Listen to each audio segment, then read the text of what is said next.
Vixe, comecei o vídeo errado. Olha só. Bom dia para uns, boa noite para outros pode até ser boa tarde. Vou fazer para vocês aqui uma coisa rápida, só para a gente concluir. Apesar que a gente também está na microclínica, isso aqui vocês possivelmente, né, com certeza viram com o Adriano na microbiologia básica. Só para a gente falar um pouco da virologia, que eu tenho que pedir para vocês um trabalhinho depois escrito aí na parte de virologia. Quando a gente pensa ali na virologia, então, o histórico básico da virologia ocorre da seguinte forma. Os vírus somente podem ser estudados depois do século XX. Exatamente por quê? Porque o vírus só consegue ser descoberto e estudado a primórdios depois da invenção da microscopia eletrônica, que dá lá na década de 30 aí. Então, os vírus são invisíveis à microscopia óptica. Microscópio óptico, que tipo esse aqui, ó, que é bom que a gente fala e consegue mostrar. Ali em cima ali do meu armário. Aquele microscópio que a gente tem igual na faculdade. O microscópio óptico ele me dá um aumento de até 1000 vezes. Quando eu penso na microscopia eletrônica, pode me dar um aumento de até 250 mil vezes ali. Então, o vírus é somente visível quando eu tenho a microscopia eletrônica aí. E, claro, são totalmente inertes fora da célula. Eles não crescem, eles não fazem nada. E aí vem, né? Antes da teoria do germe, como a gente não sabia que era o vírus, depois dessa descoberta lá na década de 30, deu-se o nome vírus numa derivação do latim de veneno. Então, gente, os vírus são desprovidos de estruturas celulares, são bem simples, como vocês já viram na biologia celular aí. Não possuem metabolismo próprio, então não conseguem ter respiração, não tem nutrição, não sofrem processo de divisão enquanto estão fora das células, então são totalmente inertes ali. Não é à toa que a maioria hoje que a gente vai ter da literatura coloca lá como vírus sendo um parasita intracelular obrigatório. Ele necessita penetrar a célula para fazer o seu mecanismo de replicação ali dentro.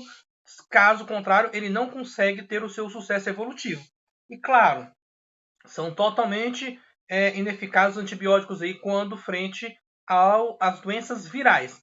Então a gente fala, mas quando a gente tem algum tipo de doença viral, alguns médicos indicam a utilização de antibióticos como a amoxicilina, como a bezetacil com a penicilina. Nesses casos aí a gente entra como chamado o quê? Antibiótico profilaxia. A pessoa está gripada, está com influenza vírus.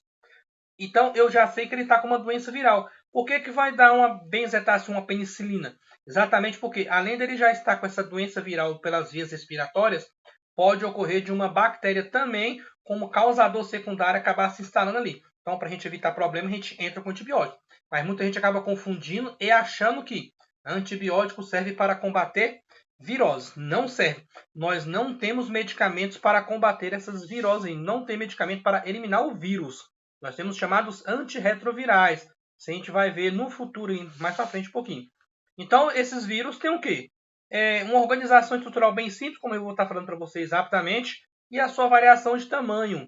Quando eu penso em tamanho de células, quando eu penso em tamanho de fungos, bactérias, eu estou na casa dos micrômetros, micra.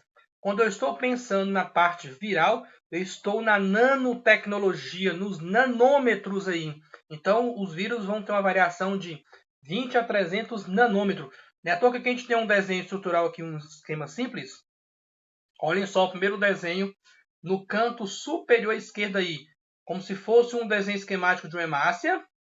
Ao lado aí você vê que é uma bactéria, né? À toa que até tem uma setinha do lado aqui, ó, que é um Escherichia coli, e mais embaixo aqui um tiquinho, você já começa a observar a diferença de uma bactéria para um vírus. Então, ou seja, um vírus é muito menor do que uma bactéria, que por consequência já é muito menor do que uma célula nossa aí, tá bom? Então, essas estruturas virais são estruturas simples, né?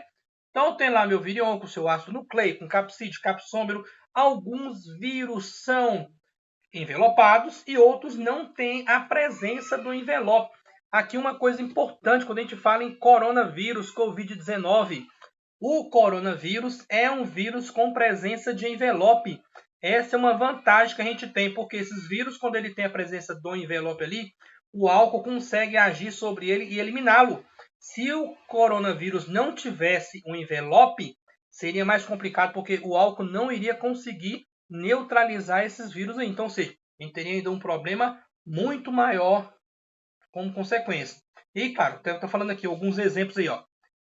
Como em vírus envelopado que a gente vai ter aí, né? Rabdovirid, que é o da rabdovírus da raiva. Tem os retrovirídeos, como da AIDS, né? Do HTLV. Tem o próprio, né, coronavírus aí. E os não envelopados aí, que a gente também vai ter os da parvovirose, picornavirídeos e tudo mais. Então, ou seja, esse envelope aí, ele acaba tendo essa função do vírus para a proteção, mas para nós, os vírus que têm essa presença de envelope, como eu acabei de falar, acaba tendo a vantagem que com a gente consegue eliminá-los mais facilmente, tá bom? Então, reclassificação dos vírus. Quando a gente pensa em doenças virais, os vírus podem atacar qualquer tipo de hospedeiro aí. Seja vertebrado, seja vírus que atacam as plantas, né? Sejam os bacteriófagos que acabam atingindo as próprias bactérias, ou os micovírus nos próprios fungos ali.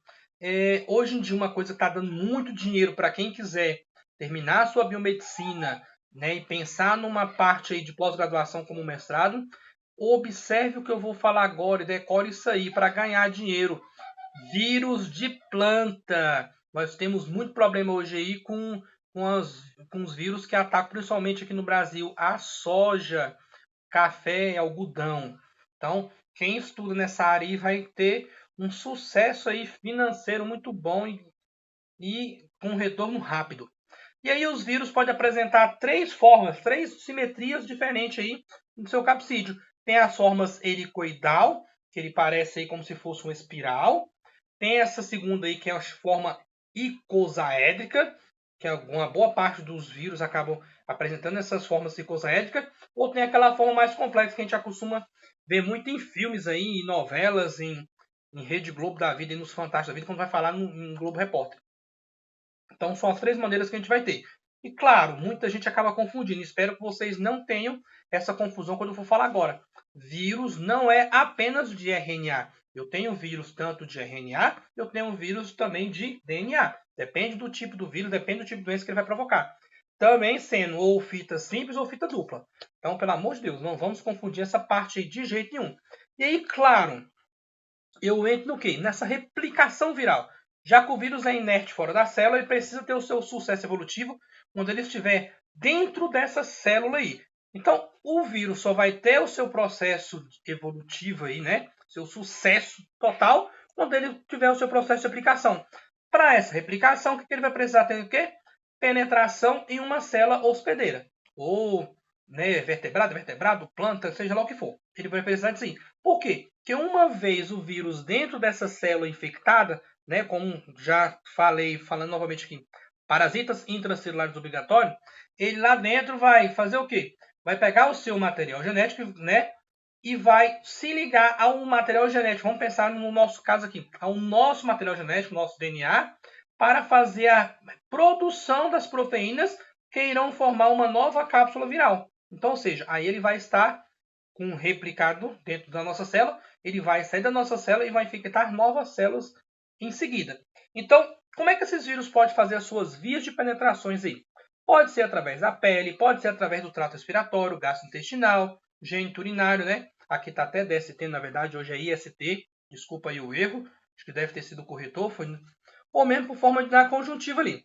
Então, por exemplo, se eu penso na pele aí, picadas de inseto, como dengue e tudo mais, acho que com agulhas contaminadas, mordidas de animais, né? Rabdoviride provocando raiva e tudo mais. Tranquilo.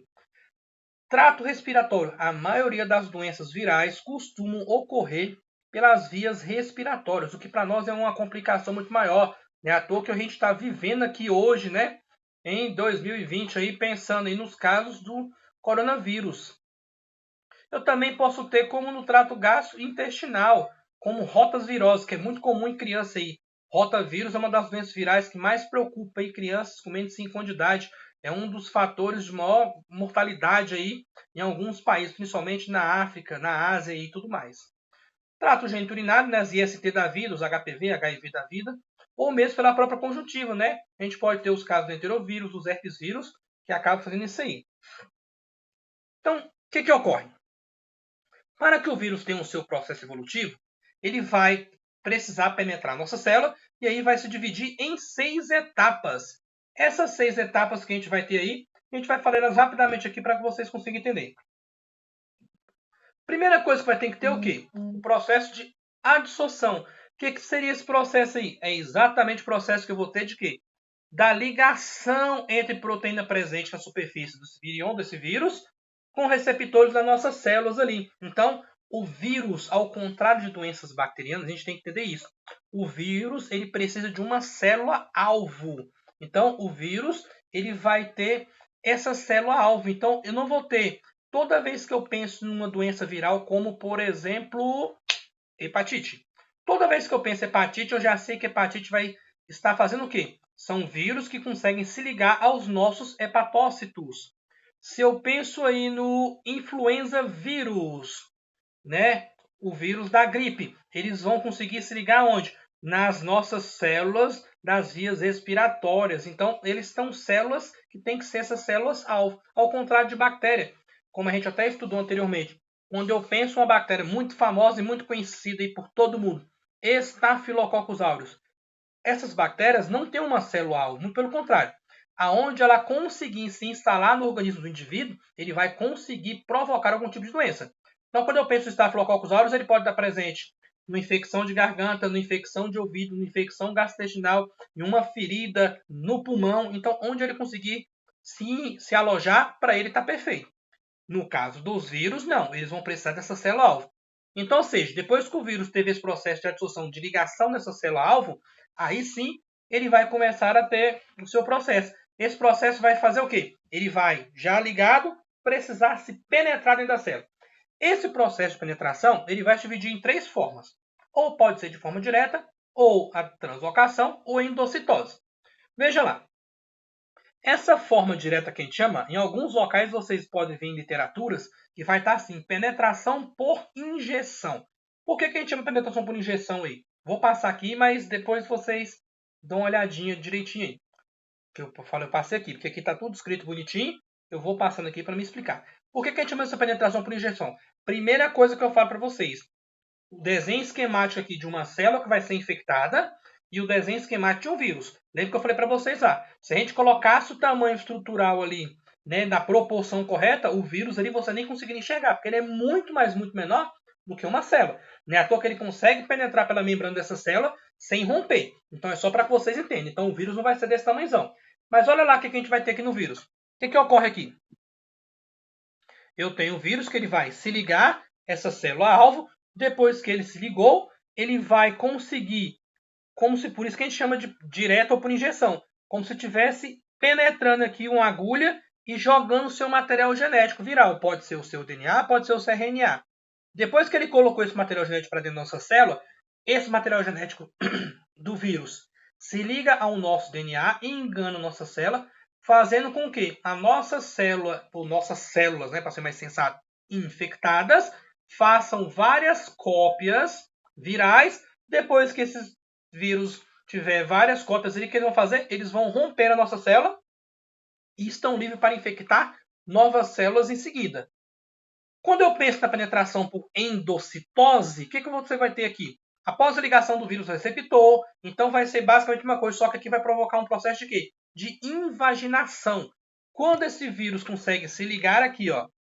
Então, a primeira coisa que a gente vai ter aqui, ó, o vírus consegue se ligar à nossa membrana celular e aí você vai começar a perceber, olha o meu vídeo aqui embaixo aqui, ó. Ele vai estar aqui assim e ele vai começar a forçar a passagem aqui até que isso aqui se rompe e ele consegue penetrar.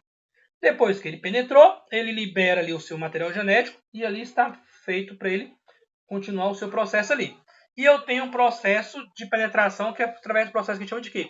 Translocação. Aqui o vírus não precisa fazer nada. A partir do momento que ele faz a ligação, né, nas nossas membranas ali celulares ali, a nossa própria célula faz o favor, né, para não dizer o contrário, de jogar esse vírus para dentro ali. Depois que ele entrou, está livre e ali continua o seu processo. Como é que continua esse processo, professor? Já que são 6 etapas ali. Então, próxima etapa que eu vou ter é o quê? Depois que o vírus já está lá dentro, ele vai passar pelo processo de quê? Decapsidação. Então, ele vai pegar o quê? A separação desse material genético. Eu já até expliquei aqui no slide anterior, mas só para que vocês entendam. Fez essa passagem aí, ele vai fazer o quê? A replicação do vírus propriamente dita. Então, ele começa a fazer um processo. Deixa eu voltar aqui, desculpa. Ele vai começar a fazer o processo de replicação total viral aí. E aí pode ser, né? Dependendo do tipo de material genético, pode ser tradução, transcrição, seja lá o que for, mas ele já vai fazer o seu processo aí de replicação. Feito o seu processo de replicação, ele vai fazer o quê? Um processo de maturação. Esse processo de maturação, eu já vou ter o quê? A montagem das estruturas desse virion dentro da nossa célula para depois, posteriormente, ter a sua liberação. Então, depois que ele vai lá e faz todo o seu processo de maturação aqui, o que ocorre? O vírus vai precisar apenas se liberar e infectar novas células. Esse processo aí pode se dar aí de duas formas diferentes. Observe aqui comigo aqui, ó. Os envelopados são liberados através de um processo chamado de brotamento. Então, aqueles vírus que têm o seu envelope, ele consegue sair da nossa célula sem necessariamente fazer a lise dela, a ruptura. Agora, quando eu tenho vírus que não são envelopados, o que vai acontecer? Ele vai causar a morte celular. Tranquilo? Então a gente termina aqui e da próxima vez eu vou voltar com vocês, só que agora eu vou gravar no laboratório, tá certo? Eu vou montar as videoaulas lá pra gente na bancada. Valeu, obrigado!